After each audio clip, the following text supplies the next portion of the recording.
Nou ja, ons weet dat die behoudenis in die wêreld is aan die opstaan. Ons sien dit egter nie in die hoofstroom media nie. Ons sien Frankryk, Brittanje, ons sien Duitsland, selfs in Italië, selfs in Nederland, hoe daar al hoe meer konservatiewes is wat opstaan en sê tot hiertoe en nie verder nie, ons het genoeg gehad.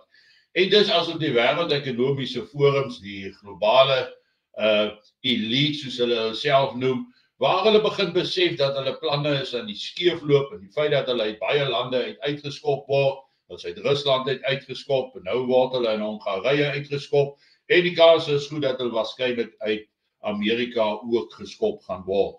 En hierdie wêreldglobaliste het natuurlik 'n baie sterk vasdra plek ook in Suid-Afrika op hierdie stadium, maar hulle kry dit nie reg om hulle doel te bereik nie, want die mense het teen hierdie beheer wat ingestel is in opstand gekom. Hulle gaan nie nou weer slaag met 'n pandemie van soorte nie, behalwe natuurlik die lande wat die Wêreldgesondheidsorganisasie se kontrak onderteken het, soos Suid-Afrika. Suid-Afrika sal waarskynlik probeer as daar weer 'n pandemie van soorte uitbreek, probeer om dit toe te pas op die bevolking in Suid-Afrika.